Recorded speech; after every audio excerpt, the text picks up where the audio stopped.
So apparently people have a different definition of what violence means. Violence could be hitting someone, fighting with someone, right?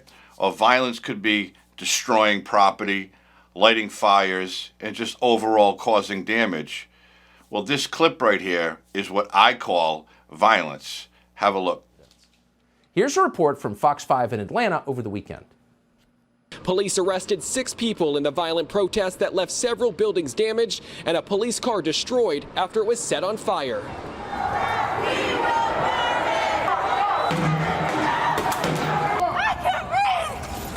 Downtown Atlanta erupted into a scene of chaos Saturday night as a protest took a violent turn. At least 3 buildings were damaged when rioters threw bricks and rocks, shattering windows. At least 2 police cars were targeted. One even lit on fire. Atlanta police say within 2 blocks of the protesters starting their destruction, they dispersed the crowd. 6 people were arrested. All of them are facing 8 charges, including domestic terrorism and arson. Only one is a Georgia resident. So that was Atlanta last weekend. That looks violent to me, doesn't it? Destroying property, lighting fires, lighting police cruisers on fire. That's violence. Violence doesn't have to be smacking somebody. No. And that all happened after an environmental protester was shot and killed by law enforcement after he shot a Georgia state trooper. Law enforcement went into the area where these people were camping out because they didn't want the authorities to build a big police complex on this land. They went to take this guy out of the tent. He refused to come out, and in turn, he shot a state trooper. And what are the cops going to do? Just retreat? No, they're going to shoot back, and they did, and this man was killed.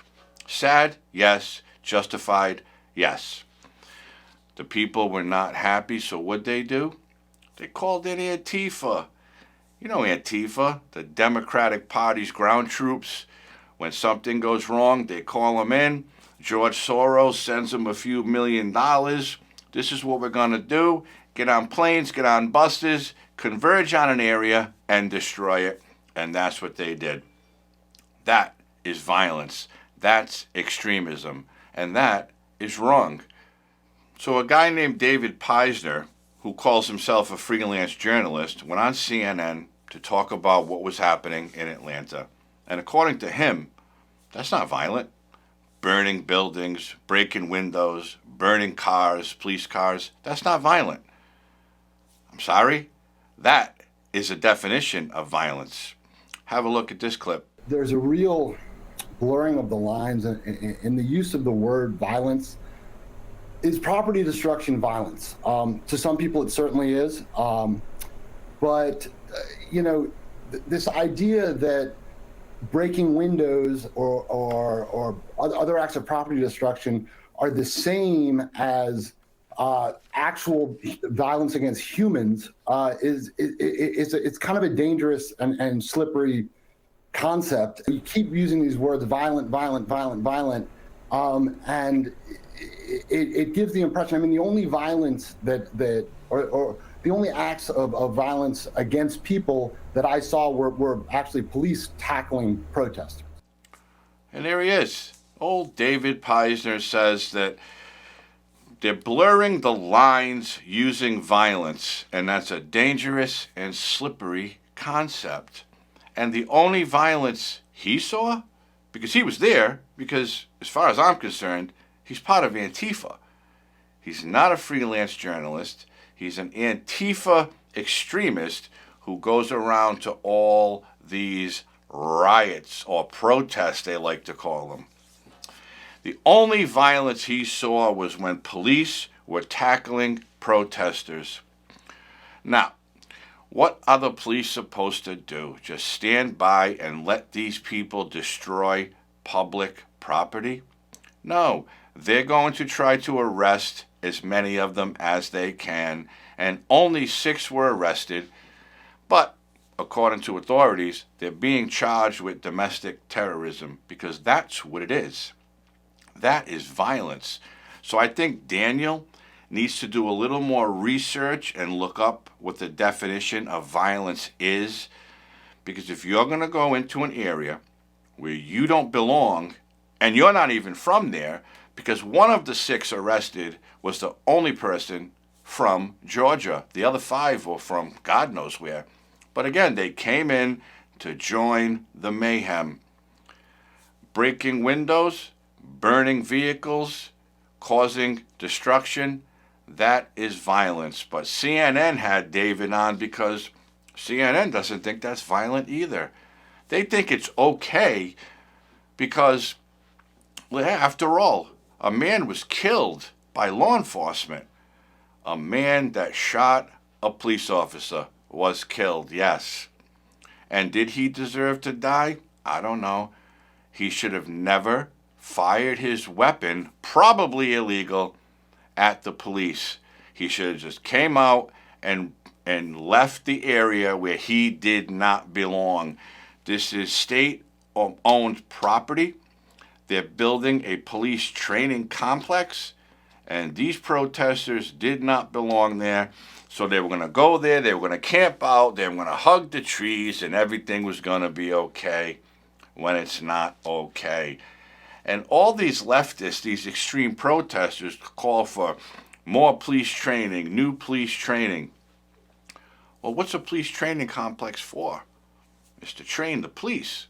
So you'd think they would be happy that the authorities are going to build a nice state-of-the-art facility to train their law enforcement officers. But that still didn't make them happy. They wanted to save the trees and the weeds and the poison ivy and the berries. They didn't belong there. They caused the problem. The police were doing what they were supposed to do, removing trespassers from private property. And violence ensued. And you don't hear anyone in Congress saying anything about this violence. You don't hear Biden talking about it and saying how wrong it was for these people to go into Atlanta and destroy public property. You don't hear Kamala saying anything. And you don't hear Merrick Garland saying anything. And why is that? Because this is what they advocate. This is what gets the Democrats out in the media. Antifa stormtroopers, if you will, are the backbone of the Democratic Party's agenda, which is every time something doesn't go their way, bring in the violent rioters and let them do their job, and we're just going to sit back and not do anything about it. But they call the Republicans the extremists, the January 6th insurrection. Okay. This has always been and always will be the Democratic push to say their democracy is being invaded. They are the only ones invading the democracy. They are the only ones who advocate and push for violence. And they are the only ones who don't come out and speak against it. This is what they want. This is what the Democratic administration in Washington wants. And this is certainly what Joe Biden wants, because he's hoping this will keep the focus off of his crime family and everything that's going on in his life right now. And we all know, we hope it's going to come to a head and this guy is going to somehow, some way be removed from office so he can stop destroying this country more than he already has. And that's it. And that's my opinion. Thanks for tuning in. I hope you're having a great day. I will see you soon with something else. I hope everybody's healthy and safe. Take care.